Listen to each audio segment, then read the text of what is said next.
কোথাও যখন যাবার প্ল্যান হয় তখন প্রথমেই মাথায় আসে যে ফিরে এসে আমার এই গাছপালাগুলোকে সতেজ সজীব ও জীবন্ত দেখতে পাবো কি না। যারা গাছপালা ভালোবাসে তারা অবশ্যই আমার এই ফিলিংসটাকে বুঝতে পারবে। এর আগের একটি বড় ভিডিওতে আমি শেয়ার করেছিলাম যে বাড়ি যাচ্ছি আমরা, তার জন্য কী কী প্যাকিং করেছি মোটামুটি টুকটাক শেয়ার করেছিলাম। আর আজকের এই ভিডিওতে আমি তোমাদের সাথে শেয়ার করব আমি যখন কোথাও যাই বেশ কয়েকদিনের জন্য, তো তখন আমি গাছপালাগুলোকে কিভাবে আমি রেখে যাই যাতে ফিরে এসে একদম ঠিকঠাক দেখতে পাই। তো প্রথমেই চলে গিয়েছিলাম ছাদে।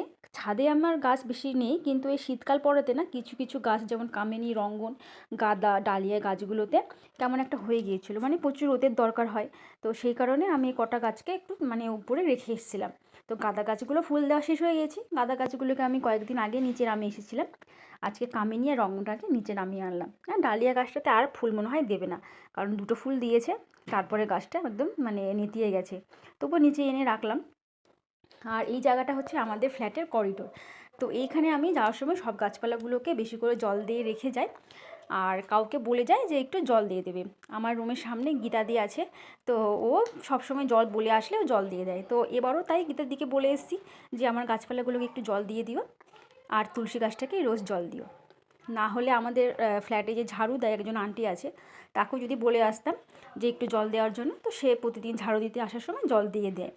আর না হলে ফ্ল্যাটের নিচে একজন আমাদের কেয়ারটেকার থাকে, একজন বয়স্ক আঙ্কেল, তো তাকেও যদি বলে আসতাম একটা মানে বোতলে জল ভরে রেখে যদি বলে আসতাম যে তুমি যখন উপরে যাবে দিনে একবার হলেও সে মানে প্রতিটা ফ্লোরে যায়, তো একটু জল দিয়ে দেবে, তো সেও দিয়ে দিত। তো আমার ওসবের দরকার পড়েনি, কারণ আমার রুমের সামনে গীতাদি আছে, তো ও দায়িত্ব নিয়ে নিয়েছে, ও জল দিয়ে দেবে। আর মানি প্ল্যান্টে তো রোজ জল দেওয়ার কোনো প্রয়োজন পড়ে না। বড় বড় টবগুলোতে একবার বেশি করে জল দিলে 4-5 দিন নিশ্চিন্তে ওগুলো থেকে যায়।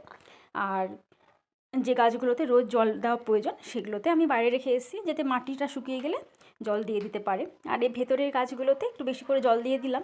আমি তো আসবো বেশ কিছুদিন পর, কিন্তু আমার হাজব্যান্ড যেহেতু 5-6 দিন পরেই চলে আসবে, তো 5-6 দিন বেশ আরামসে গাছগুলো রেখে মানে থেকে যাবে। আর এই ব্যালকনিতে খুব একটা রোদ আসে না, ওই জন্য বেশি করে জল দিয়ে আসলে গাছগুলো মোটামুটি ঠিকঠাক থেকে যাবে। এই সাদা ফুলের গাছটাতে এই একটু একটু গরম পড়াতে প্রচুর কলি এসেছে, নতুন পাতা গজিয়েছে, দেখে এত ভালো লাগছে।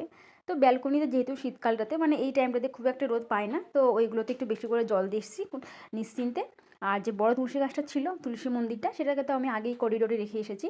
তো মোটামুটি সব গাছই আমার ঠিকঠাক করে রাখা হয়ে গিয়েছে। আর আমি তো এখন নেই, বেশ কিছুদিন বাড়িতে থাকবো, গিয়ে অবশ্যই হয়তো ওই সাদা ফুলের গাছটাতে অনেক ফুল পাবো। তো দেখা হচ্ছে তাহলে পরের ব্লগে। তোমার সবাই ভালো থেকো, সুস্থ থেকো।